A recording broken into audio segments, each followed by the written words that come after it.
a une Gemara, on continue donc les Shabbat.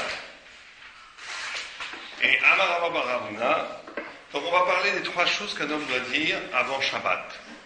Alors le pshat pachout, c'est de dire qu'un homme avant Shabbat, il doit dire, est-ce que vous avez fait le maaser, des fruits, est-ce que vous avez fait le hirouf, et est-ce que vous avez, c'est pas une question, mais allumer les lumières, allumer les bougies. C'est les 3 choses que l'homme doit dire avant Shabbat. Maaser, est-ce que vous avez fait un meoussar, les fruits, donc il faut que les fruits soient tout calmes. Deuxième chose, le hirouf. Le hirouf permet de porter dans certaines chatzerot, dans certains mavos, à l'époque, il y avait des maisons qui étaient, enfin, ça se présentait comme ça, il y avait un grand couloir, au bout de chaque couloir fermé, et à la droite et à gauche de chaque couloir, il y avait des maisons avec des chatzerot, avec des cours, et tout ça on a le droit de porter si on faisait un hirouf. Le hirouf, c'était de mettre une corée, mettre une poutre en haut de l'entrée du corridor, et de prendre un pain et une ravite de vin, Meshuta pour tout le monde, c'est ce qu'on fait d'ailleurs aujourd'hui, même avec Yerushalayim, ça s'appelle le hirouf.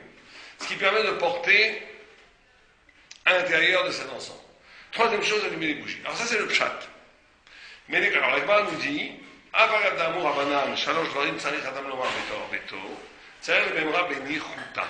Il doit les dire avec douceur. Il faut dire ces choses-là avec douceur. Bon, alors il faut comprendre quel est le remèze, quel est le drash de cette Gemara, puisqu'il est mis dans le Aïn Yaakov, il n'est pas juste dit stable, il est mis dans l'Aïn Yaakov. Alors les commentateurs nous disent que ces 3 choses-là, Maaser, Hirouf, allumer les bougies, c'est les 3 choses qu'on va faire avant Shabbat, mais le Shabbat ici symbolise en réalité l'éternité, le Olam Haba, et donc c'est les 3 choses qu'on doit faire avant le Olam Haba, pour avoir le Olam Haba, pour réussir une vie. Donc nous est Meroumaz que pour réussir une vie, il faut faire 3 choses. Maaser, Hirouf et allumer les bougies. Bon, alors ça veut dire quoi? Alors la première chose que je vous ai dite, c'est Maaser. Maaser, c'est quoi? C'est quoi Maaser? Alors la première idée qui est donnée, c'est que le Maaser, on gagne de l'argent, on a des fruits, la terre, le monde nous donne des choses. Il y a une partie de ces choses qu'il faut rendre, qu'il faut retourner aux pauvres, aux lévites, aux kohanim, qu'il faut rendre. Et ça fait qu'on réussit une vie. Pourquoi? Parce qu'en réalité, ce qui est dit ici, c'est 2 ou 3 choses. On va dire les choses les plus importantes qui sont dites par les commentateurs. La première chose qui est dite, c'est que s'il s'agit de transcrire sa vie en Ratson Hashem. Vous savez que Ratson, c'est l'anagramme, c'est les lettres. De quoi quelqu'un sait? Ratson, c'est Tsinor. Tsinor, ça veut dire un tuyau, ça veut dire un canal, une canalisation. Ça veut dire qu'une partie, en tous les cas, de mon existence, doit être traduite, doit s'articuler pas autour de moi, mais d'être un Kéli pour que le Ratson Hashem apparaisse. Ça, c'est la première condition pour réussir une vie, pour avoir l'éternité. On parle d'une vie qui amène au Shabbat, une vie qui amène à l'éternité. Pour avoir une vie de juif, on doit être capable de transformer une part de son activité en pure générosité, c'est-à-dire être capable de donner à sa vie une dimension de tsinor. Je suis un véhicule de ce que veut Dieu, pas ce que je veux moi. Ce que veut Dieu, netto. Alors ça, c'est la première chose. C'est très difficile, ça a l'air de rien comme ça, parce que même si on fait la Torah, et même si on étudie la Torah, et même si on enseigne la Torah, et même si on écrit des livres dans la Torah, et même si on fait plein de choses, il y a toujours la problématique pour qui je le fais. Est-ce que je ne le fais pas pour m'épanouir, pour moi-même, ou bien pour les femmes, je veux me marier, je veux une maison avec de Torah, je veux une vie de Torah, c'est magnifique, c'est ce qu'il faut vouloir. Mais il faut purifier ce vouloir. Pourquoi je veux ça? Est-ce que c'est parce que c'est la vie la plus sûre, d'un point de vue émotionnel? On aura un mari fidèle, un mari qui sera un gentil mari, parce qu'il sera un Torah, on aura des enfants bien éduqués. Il y a des gens en France qui font tchouva parce qu'ils ont vu que c'est meilleur pour l'éducation. Bon, c'est pas mauvais, c'est mauvais, ça vient. D'un autre côté, c'est pas comme ça qu'on fait la Torah. On ne fait pas la Torah pour, on va voir ça, c'est le deuxième commentateur, on fait la Torah pour être le lieu d'une Ratson Hashem. Et donc ça, c'est la première chose, le premier levier moussarique, éthique, la moussar qu'on doit travailler. Est-ce qu'en tous les cas, une partie, c'est peut-être pas la totalité, il faut peut-être laisser une place aussi à l'épanouissement, une place à soi-même, etc., etc. Mais au moins le maaser, une partie de sa vie, une partie de son investissement dans l'existence, doit être netto une pure générosité, ça veut dire je suis un tsinor, un instrument pour la Tzadachem.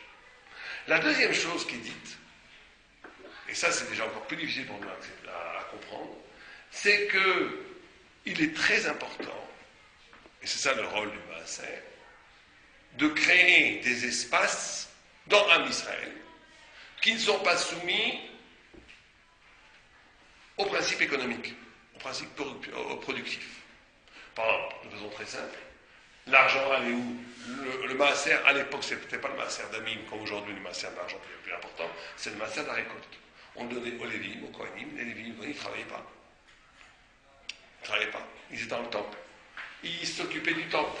Et le maaser donné par tout un Israël, dans toutes les tribus d'Israël, et la Trouma Gdola, et le maaser Rishon, le maaser Sheni. Le maaser Sheni c'était autre chose, mais le maaser Ani, c'était, en tous les cas, le maaser Rishon, la Trouma Gdola et le Trouma Maaser, ces trois prélèvements étaient donnés aux Kohanim, aux Lévim, à la tribu de Lévi, pour qu'elle puisse vivre sans travailler, pour entretenir le temple, pour travailler dans le temple, pour chanter dans le temple.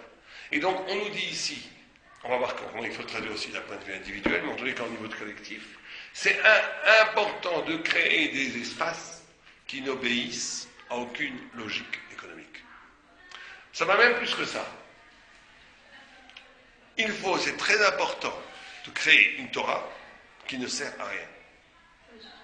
Qui ne sert à rien. On va dire quoi? Vous savez que la Gemara dit, c'est qui les apikoros? C'est qui les hérétiques? C'est ceux qui disent à quoi sert la Torah?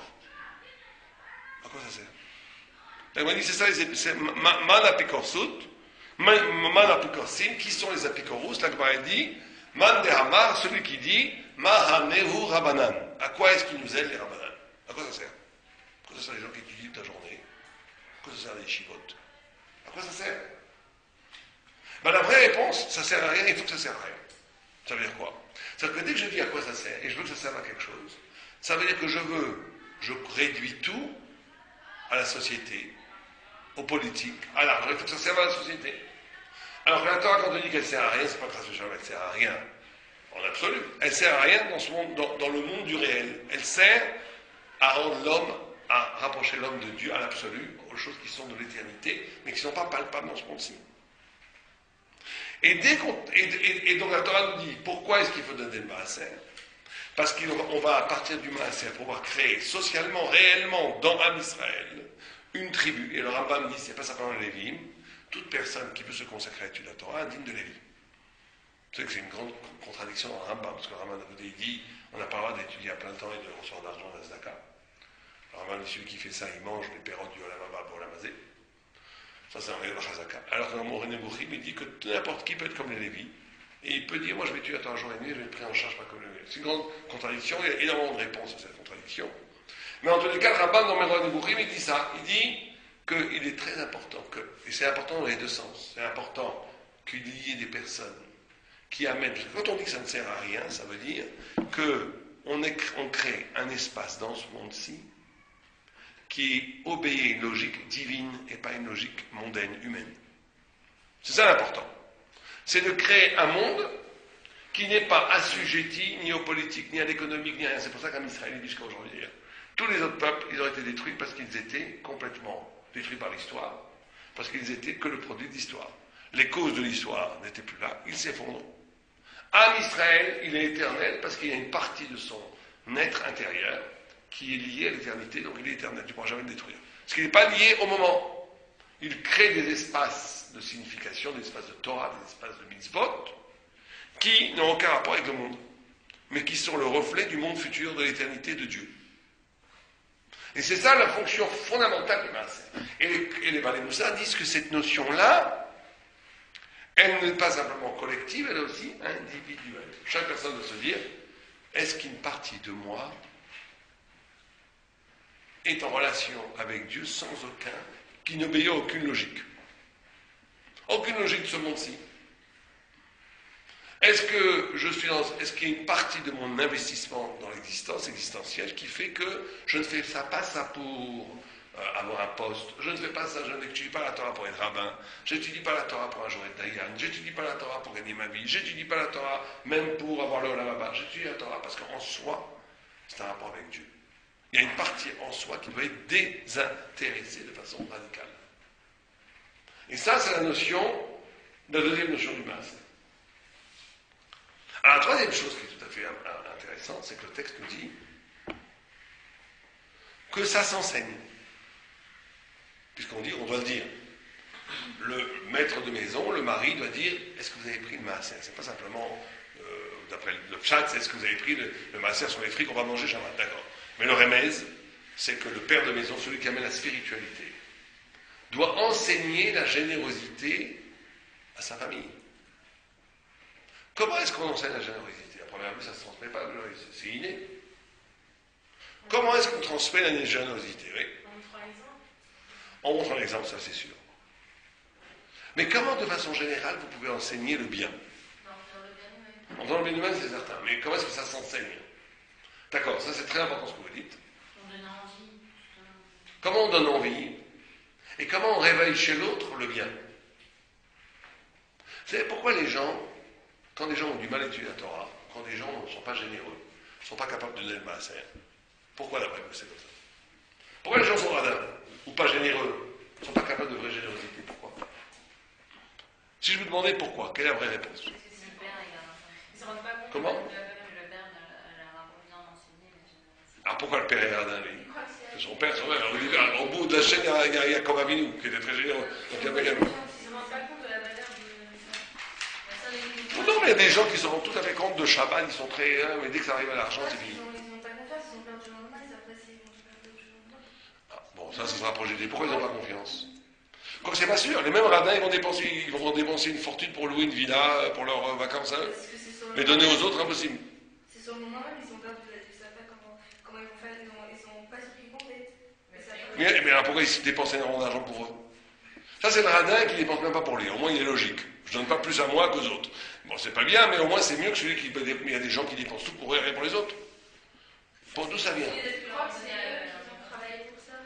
Bon, ça aussi, c'est très important. Il faut que c'est eux qui ont travaillé pour ça, alors que tout vient de Dieu. Ça aussi, c'est notre notion du maaser. C'est qu'on rend. Pourquoi est-ce qu'on donne un dixième? C'est pour éveiller la conscience que tout ce qu'on a gagné, ça vient de Dieu en réalité. Donc en rendant, c'est la notion du Homer, c'est la notion du Corban, chaque fois qu'on rend, en réalité, on se fait prendre conscience que ce n'est pas à nous. Il y a une partie d'argent, tout l'argent n'est pas à nous. Mais on te le donne.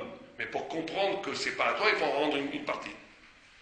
Tu es un envoyé de Dieu quand tu donnes au pauvre 10%. Il faut donner 10% minimum. En plus, le 10% après la Torah, c'est le radin. C'est Aïn Ra'a. Ou Aïn Benonit, c'est une marloquette. 15% c'est mieux, et 20% c'est le Aïn Yafet. Normalement, il faut donner 20%. Mais bon, 20% c'est très très dur. Je connais très peu de gens qui donnent 20%. 10%, beaucoup de gens le font. Mais 20%, c'est très très très dur. Mais celui qui donne vraiment 20%, il est sûr d'être riche. Dieu a promis. Celui qui donne véritablement 20% de tout ce qu'il gagne, il a une aftacha qui aura une bracha de l'argent. Mais la racha, c'est 10%. La bracha de 10%. Est-ce que il faut pas vivre avec un salaire et tout, ils sont obligés de le mettre? Oui. Mais il donne même le hanish chez mes frères, mais un masser dans un il peut faire, par contre, si vraiment c'est très dur, des kunsim. Ça veut dire pas des kunsim, une sorte de manœuvre halachique. Ils vont donner à un pauvre et le pauvre va leur donner.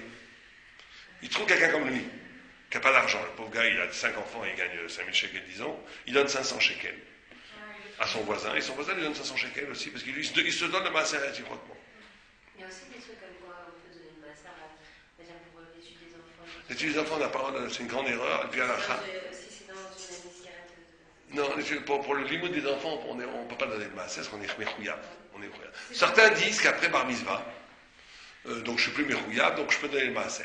Mais en France, ceux qui payent une école juive, ça coûte une fortune. Si on a le choix entre une école juive et une école juive, j'avais entendu qu'on ne pouvait pas donner tout le masser, mais au moins une partie. Ça, s'ils sont méchouillés, ça c'est après des psakim pour des rabbanis, parce qu'ils préfèrent dire comme ça, parce que sinon ils ne renverra pas. Mais la halakha pure, c'est que tant que je suis méchouillable du chinour de mes enfants, je n'ai pas le droit de mettre du maaser dans l'enseignement. Mais c'est jusqu'à 6 ans. Alors justement, il y en a qui disent que c'est jusqu'à... Non, parce que le Midi Rabbanan, c'est jusqu'à 13 ans, 12 ans. Ça, c'est...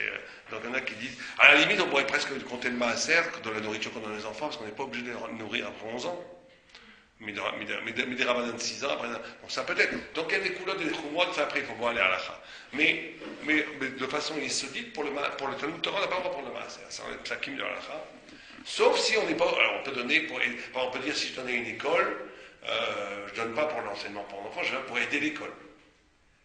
Donc je veux dire, c'est trop ce qu'on me demande, donc je ne paye pas que l'enseignement de mes enfants, je paye aussi que, alors on a le droit de donner une maaser pour aider une école juive, c'est sûr. Ça doit être des psakim comme ça qu'ils ont dû faire. Mais, alors on était à la question, pourquoi est-ce que les gens ne sont pas généreux? Et pourquoi même les gens ne sont pas heureux? Et pourquoi ils n'ont pas la Torah? Pourquoi ils n'étudient pas bien la Torah? On va dire, il n'y a qu'une seule réponse. C'est quand on étudie les Balei Moussar. Une seule réponse. Qui est un yesod. Et c'est pour ça qu'il faut le dire Beniruta. C'est parce que les gens ne s'aiment pas eux-mêmes. C'est aussi simple que ça. Quand quelqu'un s'aime lui-même, alors voilà ce que ça veut dire s'aimer soi-même. Mais quelqu'un ne s'aime pas soi-même. Comme il ne s'aime pas soi-même, il ne peut pas être généreux. Pourquoi il ne s'aime pas soi-même? Alors là, on y en parle très souvent, mais c'est pas que les parents. C'est qu'on a souvent calqué un regard méprisant sur eux. C'est le regard de l'autre, qui les a structurés de telle façon qu'ils n'ont pas de hava sur eux-mêmes, ils n'ont pas de respect d'eux-mêmes. Ils n'ont pas de respect d'eux-mêmes, ils ne peuvent pas fonctionner.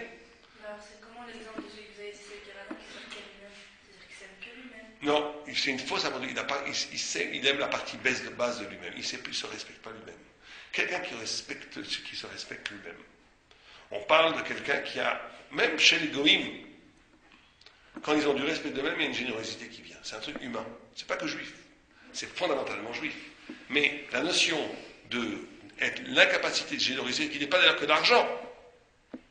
Et les gens, ils rentrent chez vous, ils vous embêtent, vous le faites sentir qu'ils vous embêtent. Quelqu'un qui est généreux, il va prendre sur lui. Il va dire à cette pauvre personne, elle vient chez moi, même si je n'avais pas du tout envie de la voir, je suis fatigué, je n'ai pas envie de la voir. C'est là, à ces moments-là qu'on voit notre sadique et le pas sadique. Il faut bien comprendre que c'est ces petits moments-là qu'on voit une grande différence. Quelqu'un qui va se laisser aller, il va me montrer qu'il n'est pas content. Bon, il va me mettre mal à l'aise, il va dire que je suis fatigué, et hop, il va faire en sorte pour qu'elle s'en aille. Quelqu'un qui est sadique, il va dépasser ça, et il va tout faire pour que la personne se sente bien et contente. Qu'est-ce qui différencie entre les deux personnes? C'est que cette personne, elle est que axée sur... C'est ça qui est paradoxal. Cette personne, elle est que axée sur elle-même. L'autre personne, elle a la notion de chova, de Dieu, de l'autre, du souci de ne pas blesser l'autre, du souci de faire le bien. Alors, on a l'impression que celui il s'aime plus lui-même que le deuxième, puisqu'il fait attention qu'à lui. Pas du tout. Celui qui fait attention qu'à lui, c'est qu'il n'a pas de respect de lui, il ne s'aime pas. Donc il est égoïste. Quelqu'un qui s'aime lui-même, il sait qu'il a une Tselem Elohim, il sait qu'il a une hauteur divine en lui, il va respecter ça, et donc il va faire les choses qui vont être généreux à l'autre. Et donc, quand la première chose, pour que si on veut que nos enfants, ou bien l'autre, pour vous, vous êtes plutôt du chidour, de notre mari, pour aider notre mari à étudier, etc., pour aider l'autre, de façon générale. Pour nous, c'est beaucoup plus les enfants que ceux qui ont les enfants. Mais ça peut être aussi pour le partenaire, ça peut être pour nos amis, ça peut être pour nos parents, ça peut être pour tout le monde. C'est être capable de révéler à l'autre qu'il a une beauté, qu'il a une grandeur, que chacun a une part extraordinaire de Torah qui est à lui, et quand on lui montre ça, il va devenir bon. C'est aussi simple que ça. C'est pour ça qu'ici on nous dit Beni Ruta, on verra pourquoi Beni Ruta. Le père peut enseigner cette générosité. Oui. Vous avez dit le problème, c'est qu'il s'aime pas lui-même. Mais ça veut dire que c'est pas quelqu'un qui s'aime lui-même. Comme il s'aime, il va être généreux avec les autres. Ouais, mais encore une fois, il faut bien préciser. Qu'est-ce que ça veut dire s'aimer soi-même? Encore une fois. Alors vous avez raison il faut expliquer. S'aimer soi-même, quand je dis aimer, c'est peut-être pas le bon mot en français. On va dire se respecter soi-même, ou avoir de l'ambition pour soi-même. L'estime, voilà, le mot l'estime c'est beaucoup mieux. Bravo, vous avez trouvé le mot. De l'estime pour soi-même qu'on pourrait traduire en ambition spirituelle et morale pour soi-même. Quelqu'un qui n'a pas d'ambition pour soi-même, qui se considère comme un nul, qui se considère comme un mauvais, il ne va pas faire le bien, il ne va pas. Qu'est-ce qui va le motiver? On est obligé de passer par une estime de soi-même. C'est pour ça qu'il y a écrit tu aimeras ton prochain comme toi-même, ça passe par toi-même. Comme toi-même. Si tu ne t'aimes pas, tu ne peux pas aimer Kamora, tu ne peux pas aimer l'autre. Si tu te méprises profondément, et très souvent, les gens qui se méprisent, c'est pas de leur faute tellement, c'est qu'ils ont été méprisés par leurs parents, par d'autres forces déterminantes, négatives, qu'on fait qu'ils ont épousé, accueilli le regard de l'autre, qui font qu'ils n'arrivent plus à grandir. Parce qu'ils ne sont pas en connexion avec eux-mêmes. Parce qu'ils vivent leur masque, les pauvres. Ils vivent un masque, ils ne vivent pas eux-mêmes, ils vivent le masque. Et donc, la première chose à faire dans la vie, c'est de comprendre, et c'est pour ça que la vraie tchouva, c'est d'être capable de s'arracher à toutes les représentations qui ne sont pas celles de Dieu. C'est la seule personne qui te voit de façon absolue avec amour. Il y a aussi l'autre contraire, les gens qui ont été trop aimés ou mal aimés par leurs parents, ça fait aussi des problèmes. La seule personne qui t'aime absolument comme tu es et qui sait, c'est Dieu. Et donc il faut un déplacement identitaire où je m'identifie plus à partir du regard même de mes parents, même de la société, même si on est parents extraordinaires, ça ne change rien, mais de Dieu. Alors là, on devient un ish halakha, un ish de Torah. Et à ce moment-là, on peut avoir après, en retour, un rapport détaché avec les forces qui te regardent pour, au contraire, les rendre kadosh. Bon, ça c'est la première chose. Deuxième chose, on a dit, le héros. Alors pourquoi est-ce que faire le héros, c'est si important dans le miracle? D'abord, d'un point de vue symbolique, qu'est-ce que ça pourrait représenter le héros? Les barrières. Au contraire, le héros, ça permet de porter, alors que c'est interdit de porter. Et on nous dit que c'est pour réussir sa vie. Les Kadesh et Tachover. Les Kadesh Tachover, ouais, on se rapproche vraiment, ouais. Héros, c'est quoi? C'est la possibilité de vivre la Torah dans le réel. Parce que sinon, on est obligé de rester chez soi. On est obligé de... On nous dit que la deuxième facette sur laquelle l'homme construit son éternité, c'est-à-dire sa vie, c'est sur la capacité de faire que la Torah et le monde s'épousent, vont ensemble. Et ça, c'est très très important. Parce qu'il y a très souvent des gens, Torah, au niveau des idées, ils sont parfaits. On arrive dans la vie réelle, c'est fini. Très souvent, on voit ça. C'est une catastrophe. Parce qu'il y a une disjonction entre l'esprit et l'acte. Les gens, ils ont tout le temps Torah. Dès que ça touche à des problèmes qui sont dans... Vous connaissez l'histoire avec Rabban Gamliel. Quand Rabban Gamliel il allait mourir, il a dit à ses élèves lui ont dit, donne-nous une bracha. Vous connaissez cette histoire? Il a dit que la crainte de Dieu soit aussi grande chez vous que la crainte des hommes. Ils ont dit, c'est tout. Ils ont dit, Alevaï. C'est quoi cette histoire? C'est que tout le monde sait que Dieu est infiniment plus grand que les hommes. Les Talmidim de Rabban Gamliel, c'était des Tanaïm, c'était des immenses Talmidim. Mais quand même, vous voyez que comment ça se fait alors, si on le sait tellement, que des gens, quand ils sont tout seuls ou avec leurs copains, ils font les fous, ils font des bêtises, et devant leur rabbin ou devant les hommes, leurs copains, ils ne vont pas le faire. Comment c'est possible que je fais du lachonara quand je suis seul avec mon copain ou ma copine, et quand je suis devant un rabbin, je ne le fais pas? Ou même devant une amie que je ne respecte plus, je ne le fais pas. Donc ça veut dire que Dieu n'est pas là. Dieu est là. Donc regardez le décalage entre, d'un côté, vous allez demander à n'importe qui, je parle des gens religieux, nous, qu'est-ce qui est plus important, Dieu ou votre voisine? Bien sûr, Dieu. Et pourtant, il y a des choses que vous allez faire seul, face à Dieu, que vous n'avez pas fait dans votre voisine. Et donc ça, c'est l'incohérence. C'est l'incohérence, parce qu'au niveau de l'esprit, la personne, elle sait 100% que Dieu est mille fois plus important. 100%. Mais l'incohérence dans la vie, je ne vis pas comme ça, parce que Dieu ne le voit pas, alors que les gens le voient. Donc il va falloir faire tout un travail d'harmonie entre le monde et les convictions intellectuelles. La Torah, que la compréhension intellectuelle, que les convictions spirituelles, doivent s'harmoniser totalement avec la vie. Et ça, c'est cette notion de Yéroub. C'est la notion de être capable de rendre vivant, véritable, vrai, ce que je sais de la Torah. Ce que je sais, ce que j'ai compris de la Torah, ça ne peut pas rester des idées, ça ne peut pas rester dans le cœur, ça ne peut pas rester dans l'esprit, ça doit être vécu dans l'existence. Répercuté dans l'existence. C'est cette deuxième facette où un homme construit sa vie. C'est cet effort-là qui est fait. Parce qu'il y a des choses terribles. Il y a un homme qui peut vivre toute sa vie dans une Torah qui n'est pas réelle. Le Halléluia. Qui n'est pas réelle. Quand ça est dans la réalité, c'est plus pour moi. C'est très très difficile, parce que c'est l'épreuve de la réalité, c'est sur ça qu'il faut travailler. Il y a des gens qui font du moussard toute la journée, mais au moment où il arrive une épreuve, ils cassent tout de suite. Pourquoi? Parce que les nerfs, parce que la vie, parce que le corps, parce que l'instant, ils emportent sur la raison, sur la Torah. Or c'est à ce moment-là qu'il faut dire merci qu'il y a une épreuve. Parce que je vais pouvoir maintenant transformer ce moment en Torah. Je vous donne un exemple très simple, quand on conduit une voiture. Je vous donne un exemple bébête pour bien comprendre. Quand on conduit une voiture, on vient de dire qu'il ne faut jamais s'énerver. Vous savez que Rav Miner, il dit que l'essence du moussard, c'est de ne pas réagir. Quelqu'un va être un bal moussard, ne réagit pas. L'essence du moussard, l'essence du mal et moussard, c'est celui qui a dépassé la réaction. C'est très difficile. Je vous donne une claque, dans un moment donné, quelqu'un vous insulte, vous avez envie de l'insulter, l'homme il est fait comme ça. Comme l'animal. L'animal, vous l'agressez, il vous agresse. C'est biologiquement comme ça. Vous êtes agressé, vous répondez. Ça s'appelle action-réaction. Boum, boum, comme ça ils appellent les psychologues. Bon. Mais c'est très mauvais tout ça, c'est pas juif. Les juifs, ils sont pas comme ça. Les juifs, ils font que il y a une action qui a un impact, il n'y a pas de réaction. Pourquoi? Parce que je traduis l'impact comme si ça venait de Dieu. On vient de nous dire quelque chose là. Quelqu'un m'insulte, pourquoi je vais l'insulter? La Gemara dit que personne ne peut ouvrir la bouche sur vous si ce n'est pas été une autorisation qui est donnée en haut. Donc si on insulte, même si la personne est un rachat, même si la personne nous insulte stable, même si elle a des terribles midotes, ou même si c'est un loyau, même si c'est ce que vous voulez, on s'en fiche. Pourquoi ça vous arrive?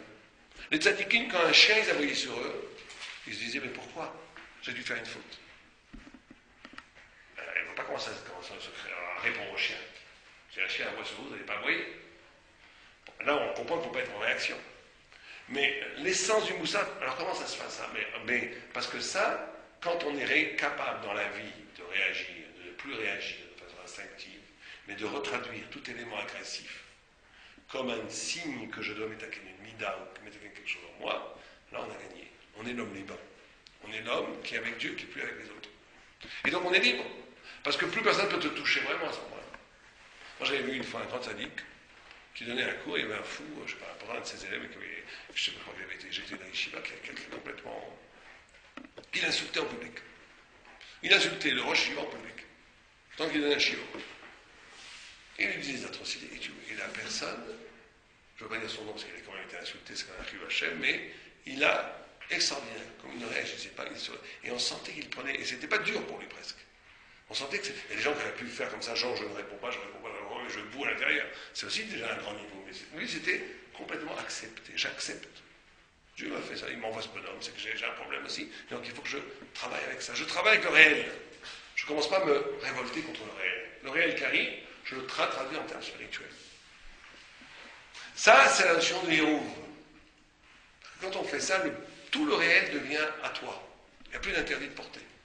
Le réel, il n'y a plus d'interdit. La Torah, c'est pour ça que vous savez Yalta, vous connaissez Yalta, une femme qui était la femme de Rabbi Nachman, qui était un personnage très, très fort. Une fois, elle a pas reçu le vin, elle a cassé 400 tonneaux, parce qu'elle n'a pas reçu. Depuis, on fait très attention à donner le vin. Après, vous savez, après le zimoun, il faut donner le vin aux femmes. Parce qu'elle n'avait pas reçu le vin, elle est descendue à la cave, elle a cassé 400 tonneaux de colère. Bon, mais c'était une grande zalaquette. Et donc,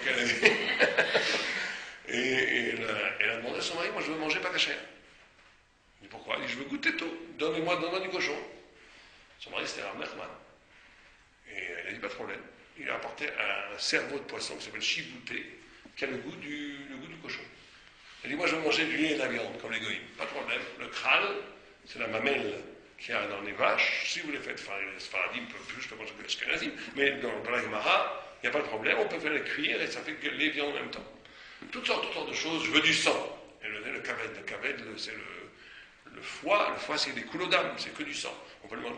Donc, c'est ça, mais la Gemara, pourquoi elle nous raconte ça la Gemara? On a besoin de manger pas cachère, je veux dire, pourquoi? De quoi on parle là? C'est parce qu'il ne peut pas exister quelque chose qui a été créé par Dieu, un goût qui a été créé par Dieu, qui n'est pas intégré dans la Torah. Tout est intégrable dans la Torah. Le monde entier est intégrable dans la Torah. Mais ça est dans la Torah. C'est-à-dire que tout est intégrable. Il n'y a rien dans la Torah, il n'existe rien dans la Torah que tu ne peux pas rentrer dans le sens de la Torah. Et c'est ça qu'elle voulait expérimenter, elle. Et il a dit, on va te dire, ça et ça, ça et ça. Rien n'a été créé qui n'est pas shayach aux Juifs. Et donc ça, c'est la notion du la notion d'intégrer le monde dans la Torah et que la Torah illumine le monde, les deux en même temps. Et troisième chose, on nous dit, il faut allumer des bougies. Pour réussir sa vie en termes d'éternité, encore une fois, il faut allumer des bougies. Alors allumer des bougies, tout le monde comprend la symbolique. C'est-à-dire que chacun porte une lumière qui se doit d'éclairer le monde avec. Vous savez qu'on dit que chaque juif porte le secret d'une écoute de la Torah. Chaque juif a la possibilité de dire le sens. Quand on dit dire le sens, c'est pas comme écrire des livres ou dire des chidushim extraordinaires, la shiva, parce que ça ne serait pas cher pour les femmes. C'est une façon d'incarner, d'illuminer le monde à partir de ma personnalité quand je fais la Torah. Chaque personne a une façon spécifique de le faire. C'est pour ça qu'il ne faut pas imiter les gens. Il faut s'inspirer des rabbinim, mais il ne faut pas les imiter. Il faut s'inspirer d'eux pour essayer d'arriver à limiter leur niveau. Mais chacun a une façon absolument unique. Dieu a dit, la Gemara Sanhedrin, elle dit que contrairement aux autres rois, quand ils battent monnaie, quand ils créent des monnaies, eh bien, c'est des monnaies qui sont toutes les mêmes. Dans Dieu, il fait des hommes, il n'y a pas deux jumeaux absolus dans la Gemara, ça n'existe pas. Et vous pouvez demander d'ailleurs même aux physionomistes, aux médecins qui s'occupent de ce genre de choses, ça n'existe pas des jumeaux absolus, ça n'existe pas. Il y a toujours une petite différence. Et d'après la Gemara, deux jumeaux n'existent pas depuis l'origine du monde. Depuis Adam Arishon jusqu'à aujourd'hui, alors il y a des jumeaux qui sont très très proches. Au Moyen-Âge et maintenant, on pourrait trouver des... Non, il y aura toujours une différence. Chaque personne est absolument unique, dit la Gemara, absolument unique. Et la Gemara dit que Shem chez Partsufehem Shonot, de la même façon que leur visage est différent, Datam Shonot, leur pensée est différente. C'est-à-dire que chaque personne a une façon de penser, de concevoir la Torah, le monde, qui lui est absolument propre. Et qui est une lumière pour le reste de l'humanité, pour le reste des peuple juif. C'est pour ça, d'où la gravité du Bitul Torah. Quand quelqu'un n'étudie pas la Torah, c'est pas simplement... Pourquoi c'est si grave? C'est pas simplement parce qu'il n'étudie pas la Torah qu'il ne fait pas une mitzvah. C'est qu'en n'étudiant pas la Torah, il éteint une lumière, une des flammes de la Torah. C'est le grand brasier de la Torah. Chaque personne est une flamme de ce brasier. Si on ne la concrétise pas, c'est un chilou Hashem. C'est un kilkou la Torah. Si on a détruit la révélation. Donc on n'a plus le choix, je vais étudier pour moi ou pas pour moi. C'est pas pour toi. Tu es le phare, la facette une des facettes de l'extraordinaire diamant qui scintille de la Torah. Si tu l'effaces, tu amoindris la Torah. Si tu l'allumes, tu participes au grand feu de la Torah. Comprenez? D'où la notion absolue pour chacun. Et ça rejoint le niveau de faire une jonction entre soi et la Torah. Entre soi et la Torah. C'est-à-dire qu'il y a deux choses qui ne vont pas. Il y en a qui sont des fonctionnaires de la Torah. C'est déjà pas mal. Ils disent, moi, la Torah, c'est tellement haut, tellement grand, ça n'a aucun rapport avec moi, je fais ce qu'on me l'a redonné, c'est déjà pas mal. Mais c'est pas ce qu'il nous a demandé. Des robots, Dieu aurait pu en créer, c'est pas ce qu'il veut. Il y a d'autres personnes qui disent, dès que ça ne me parle pas vraiment à moi, c'est pas pour moi. Ça aussi, c'est pas pour moi. Qu'est-ce qu'on en fait de toi? En d'autres termes, comme dit Rashi, malanu hu vedaotam. Qu'est-ce qu'on s'en fiche lui de ses pensées, de ses convictions? Rashi dit que celui qui dirait ça fait sens que Dieu existe. Ça fait sens que Triasametim y aurait. Rashi dit ça n'a pas cause. Bergman, ça n'a pas cause. S'il le croit de lui-même, s'il ne le croit pas parce que c'est une révélation, s'il ne croit pas que ça vient de la Torah. Et Rashi dit malanu ve, j'oublie quel terme il utilise. En tous les cas, qu'est-ce qu'on s'en fiche de ses convictions? Donc, les deux attitudes sont mauvaises. Si je ne parle que de moi, si je ne suis qu'en moi, aucun intérêt. Aucun intérêt. Si je ne suis que le robot qui reproduit la Torah, c'est pas mal, ça montre au moins la hauteur de la Torah, mais c'est pas ce qu'on a demandé. Là où l'homme réussit sa vie, c'est quand il allume une lumière.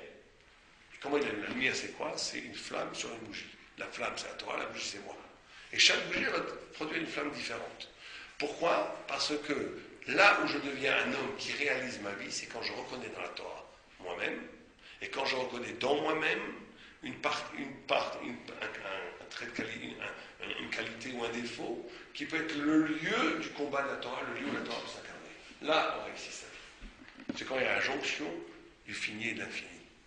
Quand ma vie est la jonction entre deux dimensions, moi et Torah, Torah et moi. Et là, on arrive à être un Ben Israël, on est vraiment un juif. C'est ça le juif. Il n'y a aucune autre spiritualité qui est basée comme ça. La spiritualité, c'est toujours ou une annulation de moi pour le nirvana, pour la spiritualité, ou une annulation de la spiritualité pour, comme dans les certains artistes, où il y a la maximisation de la subjectivité de moi-même.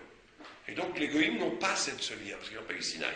Sinaï, c'est quand Dieu s'est révélé au mont Sinaï, il y a une sorte de baiser divin dans Am Israël, où notre destin est lié à la parole de Dieu.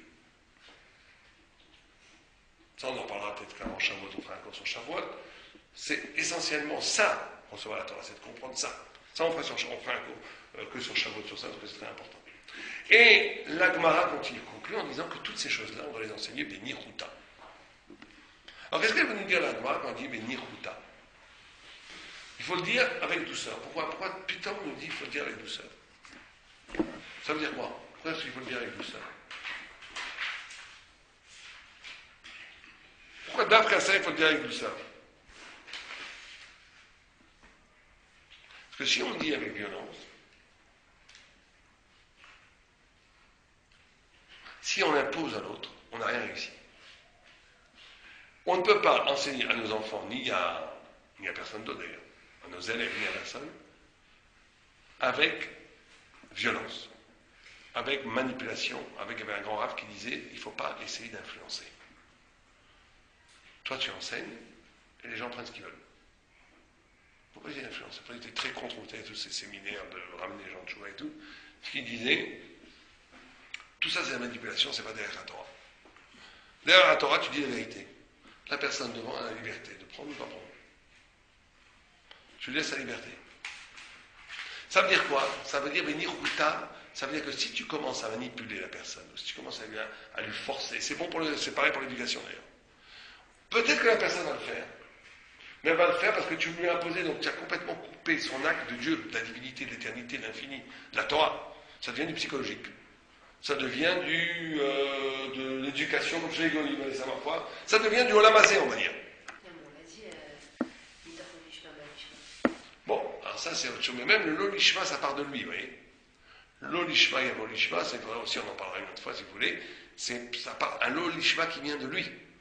Mais quand ça vient de l'autre, ça ne marche pas. Qu'est-ce que vous voulez dire par influence? Parce que si, par exemple, prenons l'exemple de l'éducation, ou bien même du couple avec un si là il va faire la Torah, que parce qu'il veut faire plaisir à ses parents, ou que parce qu'il veut faire plaisir à son conjoint, on n'a rien gagné. Au contraire, on l'a éloigné plutôt que l'avancé. Et surtout avec les enfants, on n'a rien gagné. Parce qu'à un moment donné, l'enfant, il va toujours croire qu'on fait les choses pour faire plaisir aux autres. Et donc il va se détacher de ce qu'on appelle ici la lumière, ce lien qui est l'essence même de sa vie, avec Dieu. On a mis un masque. On a mis un faux discours dessus. Il y avait un enfant d'un ami qui ne voulait plus aller prier. Il ne voulait plus aller prier. Il a demandé, et un grand rab l'a donné comme conseil, il dit surtout tu ne le forces pas. Laisse-le. Shabbat, il ne priait pas. Un Shabbat, il restait dans son lit. Lui, tout le monde revenait, content d'être là. Bon, le premier jour, il était soi-disant content que moi je n'ai pas été. Deuxième Shabbat, quatrième Shabbat, il n'en pouvait plus, il est parti avec eux. Il est parti avec les enfants et maintenant il prie très bien. Ce conseil technique, pédagogique, ça renvoie à une idée beaucoup plus profonde. Si on avait obligé l'enfant d'aller, il aurait porté cette obligation, au-delà du pédagogique d'arriver, on s'en fiche de ça. En essence, même si c'était bien passé à la fin, même si à la fin il aurait compris, merci papa, merci maman, vous m'avez obligé d'aller à la synagogue, maintenant je comprends que c'est bien, et maintenant ce ne sera pas la même chose. Il faut enseigner à l'enfant le respect du rapport à l'autre, le respect à l'enfant, de lui dire, c'est ta liberté, tu veux le faire, tu ne veux pas le faire, c'est ton problème. C'est toi qui dois comprendre le sens, pourquoi c'est important à la synagogue. Et à la fin, il y va. Si on est vraiment capable de jouer, pas de jouer justement, de pas jouer, si on est vraiment capable de lui laisser, de lui expliquer les choses, et de lui montrer combien c'est absurde de ne pas y aller, et combien c'est beau d'y aller, et comment tu ne veux pas y aller parce qu'en vérité tu veux te révolter, blablabla, si on met les choses telles qu'elles sont véritablement, la personne se prend en charge. Parce que le bon fond revient. Mais si on oblige, alors il le fait, bien sûr qu'il le fait, mais c'est une carapace qui a complètement voilé son bon fond, il va le faire parce qu'on est obligé de le faire. Pour ça on dit Bénichouta, il ne faut pas forcer. Quand on est capable de donner avec douceur quelque chose, avec douceur ça veut dire avec recul, la notion du recul c'est la notion du respect. La notion de donner à l'autre la possibilité d'éclore en lui-même, d'arriver par lui. Ça c'est Bénichouta. C'est un sod pédagogique, mais c'est un sod même en rapport aux autres, qui est fondamental. Il y avait le Sefer HaChassidim, il dit, si on veut que nos enfants réussissent dans l'étude, il faut aimer leur esprit. Aimer leur date. C'est-à-dire que si vous aimez la façon dont ils pensent, vous allez faire qu'il va s'épanouir. Si par contre, chaque fois qu'il dit une chose qui ne correspond pas à votre façon de voir, vous dites, mais c'est des bêtises ça. C'est des bêtises ça. Alors, il va essayer, qu'est-ce qu'il va faire le gosse? Il va tout faire pour essayer d'avoir la réponse que vous attendez qu'il ait. Que vous attendez qu'il comprend que vous voulez qu'il donne. Donc il va passer sa vie à vous singer, après on ne comprend pas pourquoi il ne s'est pas étudié dans les chivotes. Et vous allez servir à l'accepter comment il est? Attendez, c'est pas accepter comme il est, c'est des défauts. Chaque personne a une façon de penser, comme on a dit. Chaque personne a une date. Vous avez une façon de voir le monde qui n'est qu'à vous. Je ne pourrais faire de mes enfants et de ceux qui m'entourent, et de moi-même d'ailleurs, qu'un tzaddik et un tamid racham et une tzaddiket, que si je laisse épanouir cette façon de voir. Il y a des gens, par exemple, qui sont très très forts pour répliquer dans les chivotes, je ne veux pas, Ils sont très forts, ils écoutent des chiots, tac, tac, tac, ils vous les refont. Ils vous refont exactement les mêmes chiots. C'est très bien, mais en réalité, ils ne seront jamais des gdolim, jamais des talmudim chachamim. Parce qu'ils ont passé leur vie à imiter des cours qu'ils ont entendus. Le Talmud Chacham, ça va être celui qui va être capable d'apprendre, de comprendre, intégrer les gammes, comme au piano, il faut apprendre les gammes, de savoir étudier, apprendre les techniques, apprendre la chitote, apprendre un... Mais à un moment donné, à partir de tout ça, il va dire après, avec ça, Neshama à lui, ça veut la Torah. Là, ça fait un gadol. Là, ça fait une lumière de la Torah. C'est la bougie dont on parle ici, qui va être éclairée éternellement. Ça va faire, pour les meilleurs, des livres de Torah qui resteront éternellement. Pour d'autres, c'est pas grave, je n'ai pas eu des livres, des chidushim qui sont une façon de voir le monde, qui sont inscrits dans le grand livre de Olam Haba. En tout cas, ils ont donné une lumière. Et pour les femmes, c'est pareil, une façon de vivre leur vie à eux, avec leurs éléments à eux, de vivre la Torah. Ça, c'est ça que Dieu veut, pas autre chose. Il ne veut pas de robot, et il ne veut pas non plus quelqu'un qui pense qu'à lui. Il veut quelqu'un qui, avec lui, sert Dieu. Et le grand secret pour réussir, si on veut qu'un enfant soit Talmid Chacham, c'est d'aimer sa façon dont il pense. Alors que si on lui dit, ici, dès qu'il dit une idée qui n'est pas propre, qui n'est pas comme moi je pense, je dis à l'enfant, ouais, mais on pourrait peut-être dire autrement, comme ça, tout le temps, tu le ramènes à ce que toi tu veux. L'enfant, inconsciemment, il va intégrer que comment est-ce que je peux plaire à mon père ou à ma mère, c'est en imitant ce qu'il pense. Et donc, il va tuer sa façon de penser. Et donc, après, à 18 ans, vous voyez, les chipotes, il n'est pas bon. Pourquoi il n'est pas bon? Parce qu'il ne peut pas penser. Hein, il n'a jamais appris à penser. Et à un moment donné, à imiter, on ne peut plus. Il y a des gens qui sont des super imitateurs. Même en yeshiva, ils arrivent à s'en sortir. Continuez à imiter le yeshiva. Mais à un moment donné, ça s'éteint, ça va pas très long. Ou bien ça reste toute la vie comme ça, tu vois, le allez-nous. On est après, on continue à imiter. Mais on n'a jamais, à un moment donné, pensé. Penser, ça veut dire comment lier sa façon de penser à soi, à la Torah. Comment les problèmes de la Torah sont des problèmes. Et comment mes problèmes, je les traduis en termes de Torah. Quand on a fait ça, on a tout gagné. Quand on est capable de traduire sa vie en Torah et la Torah en vie, on est un Ben Torah. Tant qu'on n'est pas fait ça, alors on n'est pas dans la Torah vraiment. Et ça, c'est le Aleph. Ça, c'est ce qui est enseigné ici. Ces trois choses-là sont les trois éléments qui permettent, Bézant Hashem, de bâtir une vie qui tend vers l'éternité, Bézant Hashem.